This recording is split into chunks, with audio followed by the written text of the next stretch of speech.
చూస్తున్నారు. అదేవిధంగా doctor Sudhakar issue కూడా మొత్తం దేశం గారు అధికారంలో ఉండుంటే నర్సీపట్నాన్ని జిల్లా హెడ్ క్వార్టర్గా చేయకుండా ఆపే దమ్ము ఎవరికన్నా ఆంధ్ర రాష్ట్రంలో ఉందా అని చెప్పి ఈ సందర్భంగా మీ అందరికీ తెలియజేస్తున్నాను. జిల్లా హెడ్ క్వార్టర్ అయ్యి ఉంటే హాస్పిటల్ ఒకటే కాదు, దానికి అనుగుణంగా అనేక భవనాలు, అనేక కార్యక్రమాలు ఇక్కడ జరుగును. మీరు చేతకాక హాస్పిటల్ అని చెప్తున్నాం. హాస్పిటల్ నర్సీపట్నంకి ఎలాగొచ్చిందో ఇక్కడున్న ప్రతి ఒక్కరికి తెలుసు. మీ ప్రతిభ ఏం కాదు. అనకాపల్లిలో సైట్ డిస్ట్రిబ్యూషన్లో పడితే అక్కడ సైట్ లేక ఇక్కడ నర్సీపట్నం వచ్చిందని ఇక్కడున్న ప్రతి ఒక్కరికి కూడా తెలుసు. అదేవిధంగా వైఎస్ఆర్సీపీ నాయకులు చెప్తుంటారు, రాష్ట్రంలో ఏ ముఖ్యమంత్రి చేయలేని పథకాలు మా అన్న జగనన్న చేశాడని. నిజంగా రాష్ట్రంలో ఏ ముఖ్యమంత్రి నా సారా అమ్మాడో మీ అన్న జగనన్న సారా అమ్ముతున్నాడు. రాష్ట్రంలో ఏ ముఖ్యమంత్రి అయినా బాబాయిని చంపాడా మీ అన్న జగనన్నే బాబాయ్ చంపాడు. అటువంటి చేతకాని ముఖ్యమంత్రి.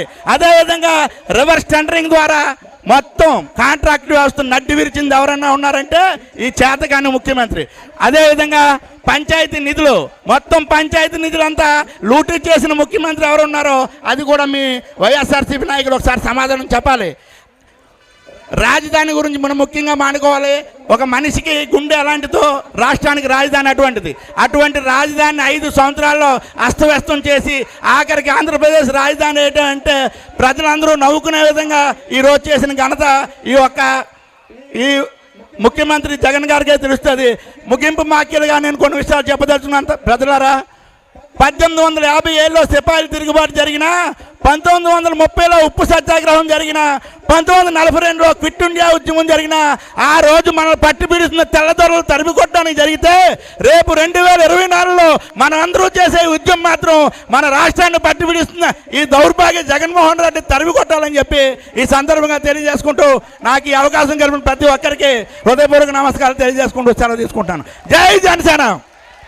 జనసేన పార్టీ నుంచి గట్టి మెసేజ్ ఇచ్చిన గణేష్ గారికి హృదయపూర్వక కృతజ్ఞతలు తెలుపుకున్నాను. ఈ యువ శక్తి అంటే పవర్ అంటే ఎవరు?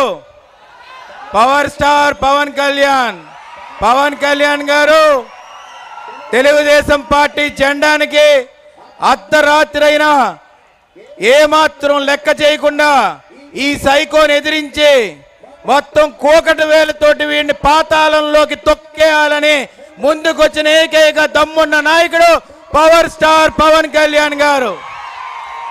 అలాంటి పవర్ స్టార్ పవన్ కళ్యాణ్ గారు చంద్రబాబు నాయుడు గారు జైల్లో పెట్టినప్పుడు మన కోసం, తెలుగుదేశం పార్టీ జెండా కోసం, జన సైనికుల కోసం, రాష్ట్ర భవిష్యత్తు కోసం, దేశ భవిష్యత్తు కోసం నరేంద్ర మోడీ గారిని కూడా తీసుకొచ్చి చంద్రబాబు నాయుడు గారితో కలిపి